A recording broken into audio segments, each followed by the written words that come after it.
Hi, everybody. Welcome back to another episode of Project Transitions Transition Points. Again, I'm Brandon Martinez. I'm a marketer and outreach specialist here for Project Transition. And I'm here with our new staff member and member of our team, Audrey. How's it going, Audrey? It's great. How are you? I'm doing fantastic. The sky is blue outside, so what better for PT, right? Amen. So do you want to tell us a little bit about yourself? Yeah, so I am from Tennessee. Actually, I'm in the northwest corner of Tennessee. I went to school at University of Tennessee at Martin, where I graduated with a health and human performance degree and a minor in public health. From there, I started working at the state as a public health educator. And then from there, I joined the Jackson-Madison County Coalition. And I worked as the community response coordinator for there until that grant ended. And now I'm here at Project Transition as the outreach specialist for Tennessee, and I'm excited about it. It feels good to have another outreach specialist on the team. You're like my wingman now. It's great. Iceman's back, so that's great. So what when you said you were a community education, what was that again? A community response coordinator for the Can you explain what that is? Yeah, so we have drug prevention coalitions here across Tennessee. And what I did was I did education, and that was during COVID. So most of it was virtually, which took some time to get used to. But once we kind of got the feel for it, it actually wasn't that bad. So I also helped with Narcan trainings across Madison County, educated on Narcan. Just anything like substance misuse and mental health. If I didn't have the resources there at the Prevention Coalition, I knew where the individual could get those resources. So a lot of community partnerships, a lot of education, and just, a lot of outreach there.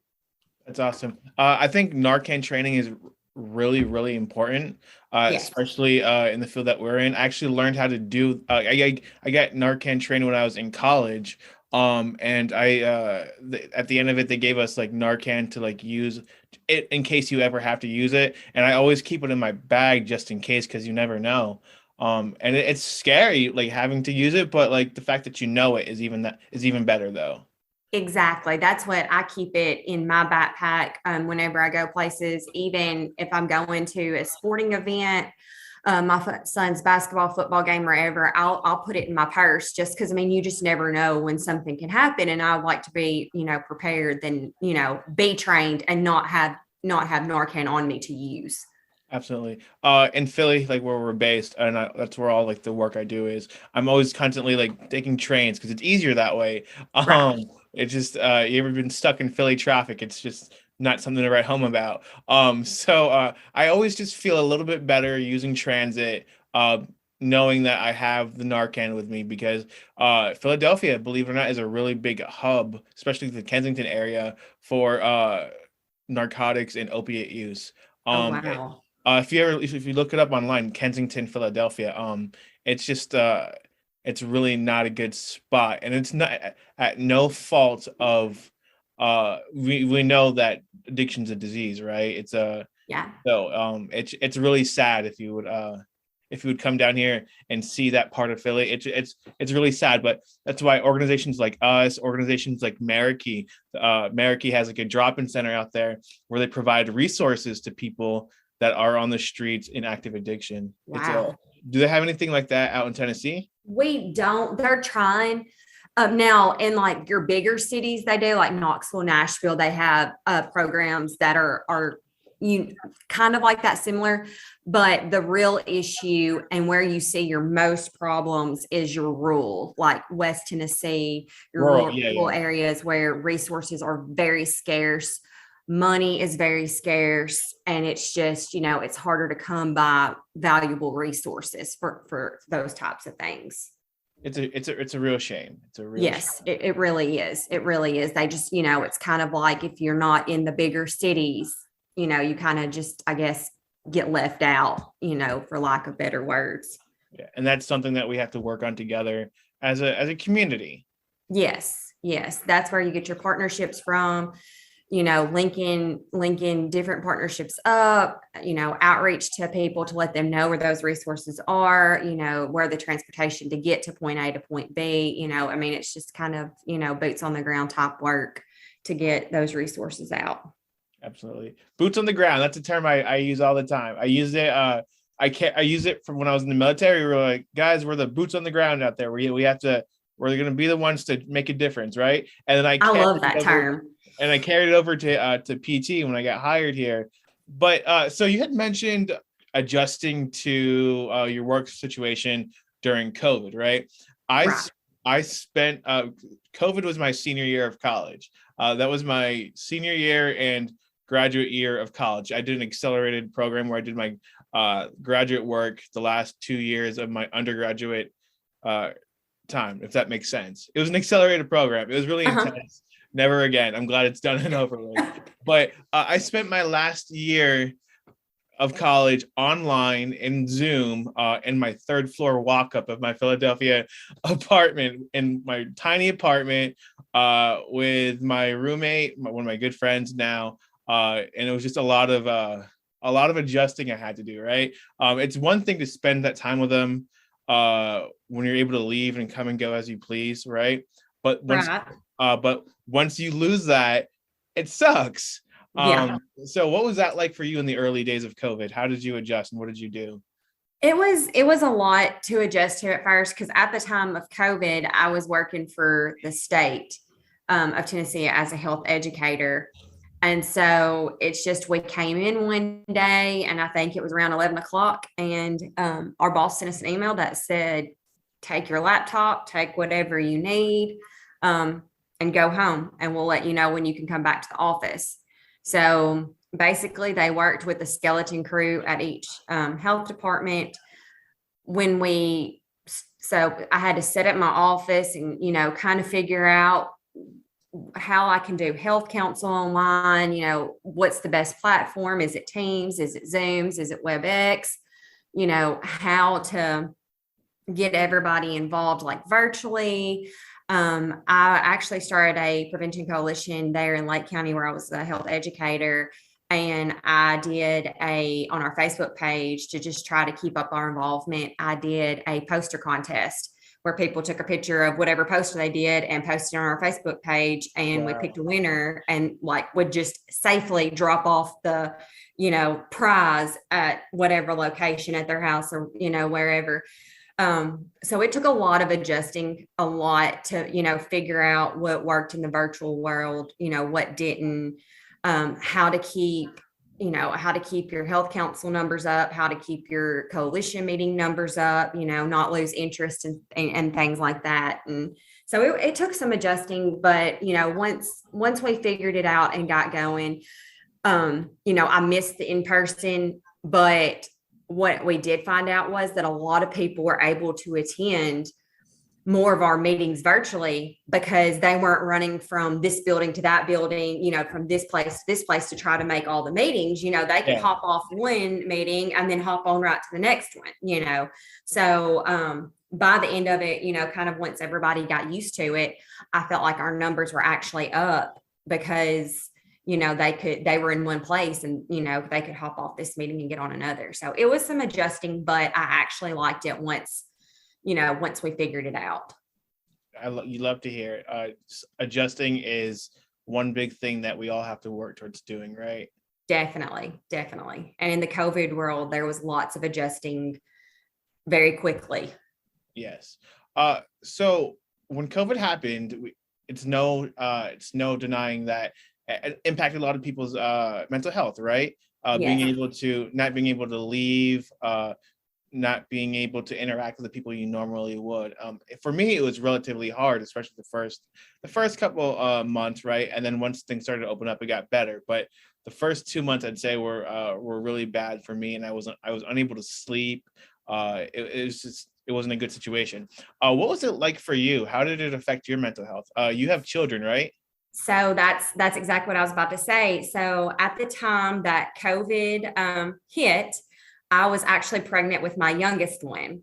Okay. And we were having to go to a high risk clinic because of some underlying issues. And then I also at the time had a fifth grader. So they sent them home. So I was doing virtual school, which was absolutely awful because they do not do what they did in fifth grade when I was in fifth grade. It has definitely escalated. Yeah. And then I had the worry of going to doctor's appointments by myself because they wouldn't let my husband in. If we had to be admitted to the hospital, which we did quite a bit for observing, I was worried that I was bringing COVID home to my family, to my son. So it was very stressful. I was not in a good mental state at all. Just because heightened anxiety and worry and paranoid. And I think I drove everybody crazy with Lysol and, wiping things down and sanitizing. It was hard. I will say during that COVID period and being pregnant was extremely hard because, I didn't obviously want to get COVID at the time. But I also, being in and out of the doctor's office and hospital, didn't want to bring it home to my family. Yeah. So it was, and then, we were isolated from, our parents when we did deliver, only we could be in there. So it was just a whole different experience altogether. And it was tough. I'll say it was very tough. Were your kids okay with like the adjustment from being completely around other people to being virtual? No, they had a really hard time. Luckily they had each other and they're 13 and 9 now. But at the time, they had each other. So they were able to, play outside and, keep each other company. But it was actually right in the middle of my son's junior Pee Wee basketball. And so we just had to stop playing, all of a sudden. And it was hard, to explain, and I noticed it really as he's, went back to school and things like that. And everything's, for the most part here has gone back to normal.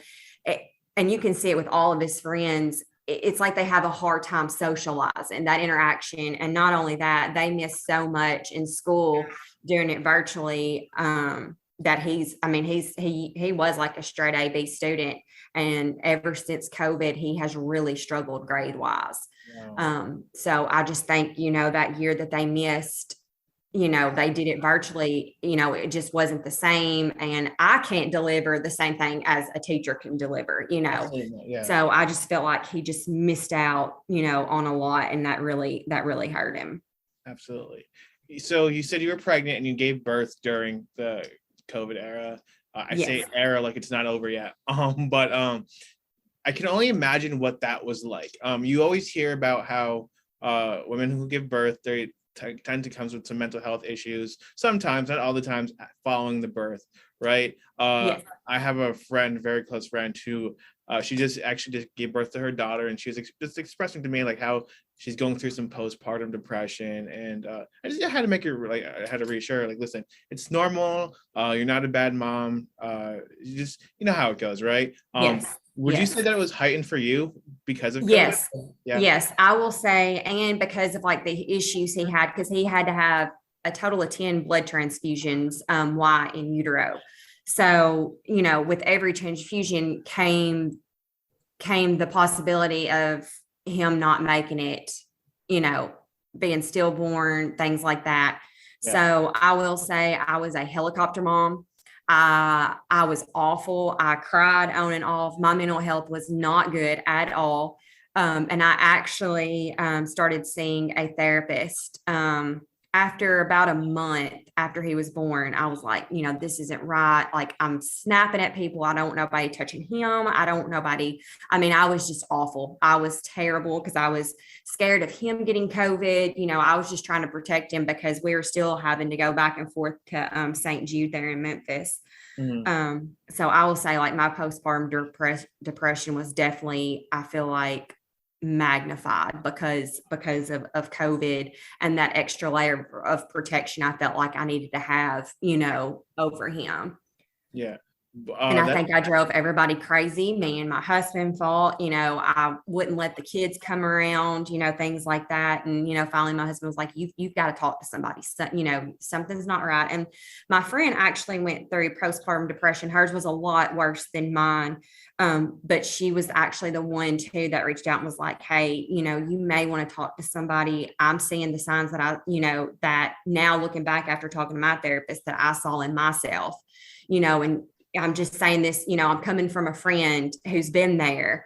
You need to talk to somebody, before it just gets too, before it gets too bad. So I did. I reached out, and I talked, with a therapist and worked through, kind of had a plan on, how we can still keep baby safe, but also not be, just such a tyrant when it comes to like germs and, just kind of how to let loose and not have such high, heightened anxiety and things like that all the time. And it really did help a ton talking to somebody and just realizing that this is normal. Everybody's going through this right now, for the most part. People do handle it differently. And he asked me, what's some things that you used to do like in college or, when life just got too stressful? And I told him I would go on a walk. I used to run quite a bit.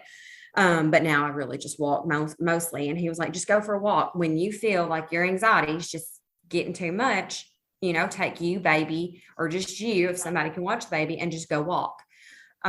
And so now I still do that. I incorporate that at least 30 minutes a day. I'll do some type of exercise, and whether it's just walking, whether it's stretching, some type of exercise 30 minutes a day, just to kind of, help, my stress, anxiety, or whatever I'm going through that day. Yeah, that's a really good friend that recognized that signs. Yes. And, I didn't get mad at the time. I was like, who's she to say anything? But now looking back, I'm glad she did, because it's hard to be that friend to just, say, hey, I think something's wrong, but I'm glad she did. She was a good enough friend to, want to watch out for me and things like that. Absolutely.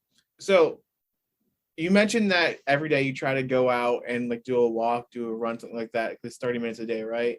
Yes. And that helps with your mental health. So after college, right, I got my job with Project Transition, and then I stayed at home for a month, and then I was like, listen, this is too much commuting from my hometown to where I'm working. It was like an hour and a half one way and an hour and a half the other way. It was really gnarly, and especially with traffic at the end of the day, you have no idea, Audrey, how much I hated it. Like I would get through like an entire audiobook in like 2 days. It was gnarly, but Oh my word, that sounds terrible. yeah. And then I was like, fine. I finally found an apartment that's literally like 15 minutes from here, right? On like with like heavy traffic. But I was living alone for like I've always had a roommate. Even in the army, I had roommates, right? And I was living alone. I still live alone, I should say, but my mental health was getting bad. Like I would say it was getting really, really dark. Number one, it was the winter time. And number two, I was in a new job, and I had never been able to I've never truly lived on my own, and Right. it came to the part where it was like things were, like I said, it was getting dark, and I reached out to somebody, and they were like, listen, what you need to do is you need to get active. What do? You wake up, you go to work, you come home, you go to bed. That's not a life worth living, right? It's just the same thing over and over and over. And then that's when I started going to the gym, right? And so that I go to the gym literally every day for an hour and a half a day. And that's like the way I can get through my mental health, right? Because when I'm working out, I'm running, I'm doing the weights, I can think about things while I'm doing it, and I can work it out through my head. So I really resonate with your whole 30 minutes a day with getting out and being active. Yes. I mean, you don't think, when you think, oh, go for a walk, run, work out. And, for some people that may not work for them. But like you said, it gives me time to kind of go over things in my head. If I'm stressed out about something, I can kind of work through the steps to, less stress, or, what can I do to kind of, relieve that stress, or, is there anybody that can help me with whatever I've got going on? It's just a good time for me to kind of just, like you said, work through things. Absolutely. So I want to take it to like a different direction. Okay. So lately we've been seeing a lot of things on news or like on different articles on social media, different things like that, reacting to celebrities' mental health status, right? And then if you go into the captions or into the comments of those posts, they're just a cesspool of negativity, right? Yes. Uh, Yes. how do you feel we react as individuals to mental health of celebrities? Do you think we don't take it as seriously because we think, oh, they have everything? What is there nothing? They have nothing to worry about. Like, what is your perception of that? I think that's what a lot of people think. They look at celebrities like, oh, you've got the big house, you've got the pool, you've got five different, $100,000 cars. What could you possibly have wrong? What could be so bad? That, I mean, I have seen the comments, they're terrible, but at the end of the day, celebrities are humans like us. Yep. I mean, you can have everything and still, be missing or feel like you're missing something. I think people think when you've got money, you've got the big house, you've got that celebrity or any kind of like status symbol, that you should automatically be strong and be okay. And that's just, I mean, in the real world, that's not really how it is. Yeah. They're still human. I don't know if you have a TikTok or not, or if your kids have TikTok, but I feel as though TikToks have made social media, TikToks have made mental health mainstream, if that makes sense. Like you can see somebody having a mental health breakdown on TikTok for 50 million people to view and watch and react to it, right? And each person that has comments on there is a different negative comment towards that person that is having a very, very public breakdown. Yes, I have seen that. I mean, that takes a lot of courage to put that on there, but I still think people still stigmatize mental health as like there's something wrong with you. I mean, I definitely, the people that use social media as an outlet to have those breakdowns, if that's what they need for an outlet to make themselves feel better, that's great, whatever helps. But, I still think people, if they're battling something, they still want to battle it, in quiet, in person. And, I just really wish that stigma would just go away. Because I mean, everybody has some type of mental health, or they'll be experiencing some type of mental health condition. I mean, throughout their lives, I don't see how you wouldn't. Yeah. I've seen so many comments. I've seen so many posts on Facebook, especially, where they're always like, depression is not so-and-so. Bipolar disorder is not so-and-so. PTSD is not so-and-so. And I'm like, why are we gatekeeping mental health disorders? Yes. It's not a one size fits all. It's going to look different on every single person. But people get on there and with their, keyboard warriors is what some people call them, and they just think they have all the answers.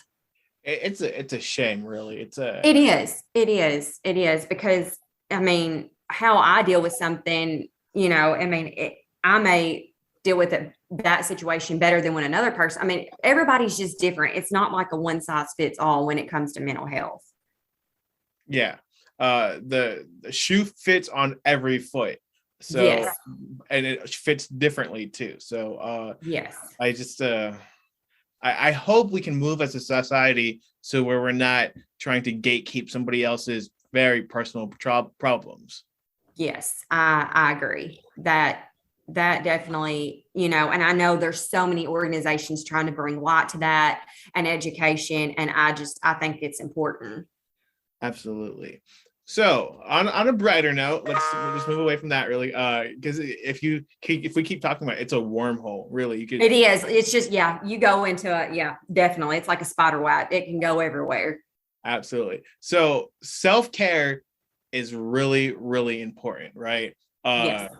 For me, a self-care day is going to be like, I'm going to take off on a Friday, and then I'm going to spend my day going to old record stores with my friends, right? Getting out all these new used record shops, getting a whole bunch of vinyl, going to bookstores in and around Philly, and like eating at a hole in the wall restaurant, and then just going back and ending the night with one of my friends, right? Because I love to be around people. So for me, self-care is to be around other people, if that makes sense. What do you do for self-care? For self-care, let's see, when I do have time for it, which Yeah. honestly, I really enjoy watching my son play basketball because it's something he loves to do and he's pretty good at it. So anytime, that especially like travel ball, I enjoy. Most parents hate travel ball. I absolutely love it because it's something he enjoys. And I get to see him, excel and become better.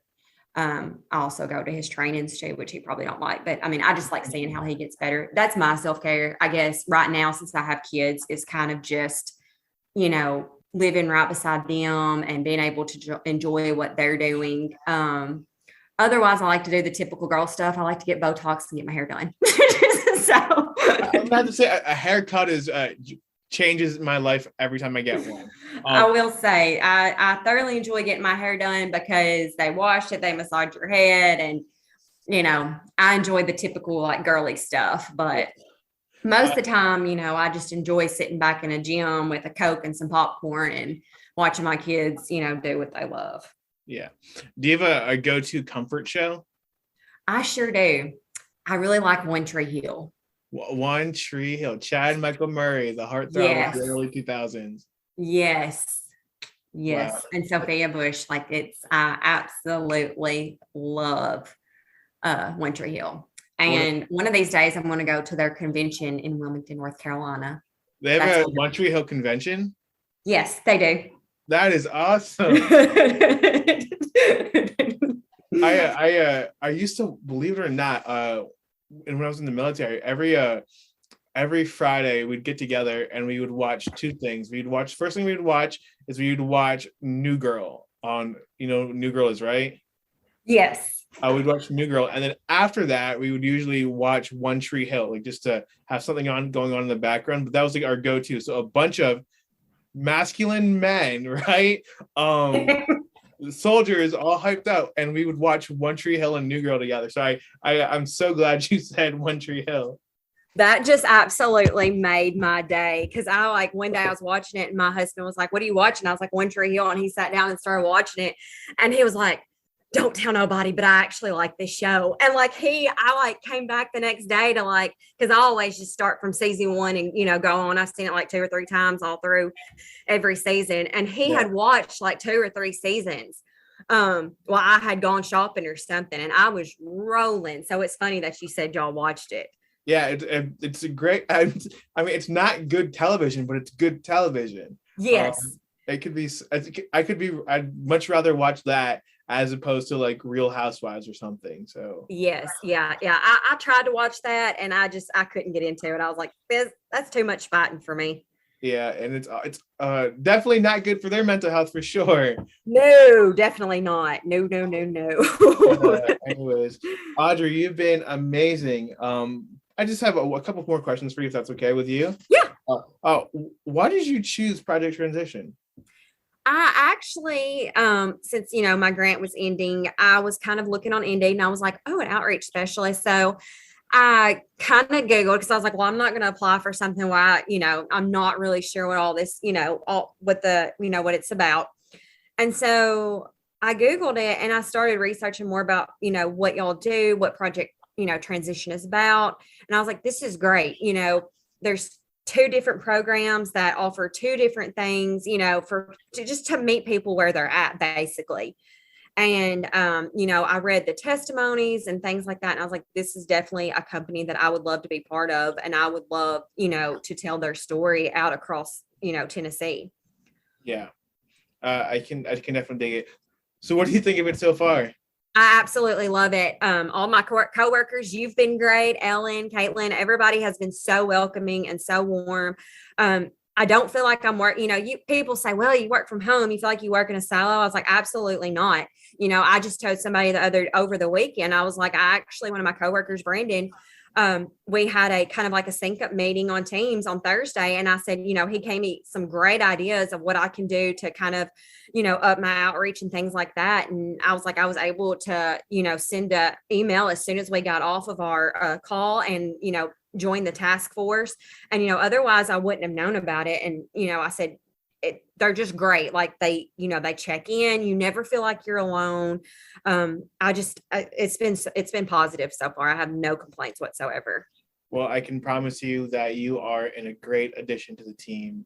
And like I said, I feel like I'm Maverick and I got my Iceman again. So Audrey, we're coming towards the end of the show, and you've been by far an amazing guest.